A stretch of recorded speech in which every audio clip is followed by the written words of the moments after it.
We're now going to look at annotation scales in Autocad 2010. Now we're in the Layout tab right now, and we've got a viewport here, as you can see in the blue there. If I hover over it, there's the viewport. That viewport is currently at a scale of 1 to 50. Now, if you look at the Layout tab there, it says it's an A1 sheet, it's landscape, and it's 1 to 50.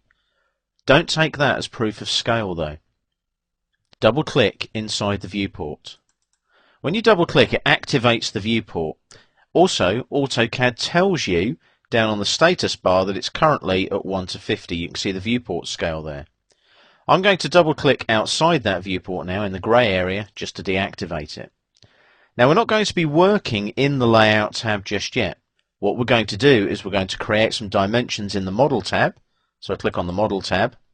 I'm going to zoom in on the house area here and bring that down a little bit like so. And we're going to place some linear dimensions. I'm going to go from this corner here to this corner over here. Now I need to just zoom out slightly there so I can get both corners. I then need to go to my Home tab, and I need to make sure that I'm on my dimensions layer. Now in this particular drawing we have two dimensions layers. You can see there we've got DIMS annotative and DIMS setting out. Select the annotative layer.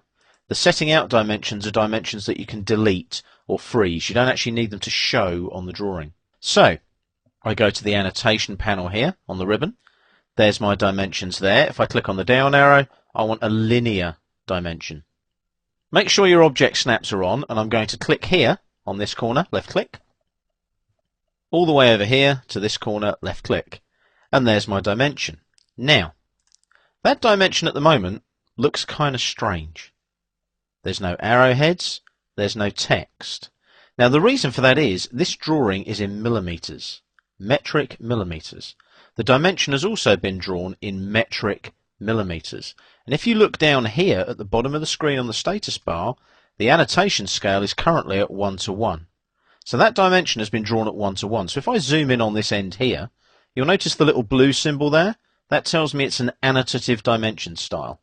So if I zoom in now, look, you can actually see, look, there's an architectural tick there. It's just extremely small because it's been drawn at 1 to 1. So what we need to do now is we need to change the annotation scale in the drawing because we know the viewport's at 1 to 50, and then we need to change the annotation scale of this dimension. So I go down to the status bar, click here, and select 1 to 50. Notice the dimension changes. Now the reason it changes is these settings here. I've got annotation visibility and also add scales. It's this one here.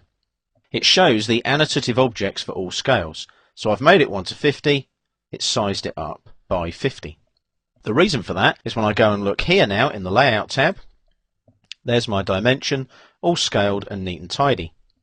Now I'm going to go back to the Model tab, going to place one more dimension, which is going to be my driveway width here. So again, linear dimension. 1 point there, 1 point there, and I'm just going to move that up. Now because we've got that set to 1 to 50, it draws that dimension at the appropriate annotation scale straight away. Now what we're going to do now is just quickly check the properties of those two dimensions, just to check that they are annotative. So I click once here and once here. I right click and go to Properties on the shortcut menu. And if we look now, they are annotative. It says in miscellaneous here. They are annotative and they are at 1 to 50. So that is using your annotation scales in Autocad 2010. What it does is it scales dimensions, blocks, hatch patterns in the drawing so that they work with the appropriate viewport scales in the Layout tabs. We'll look at that later on in this course.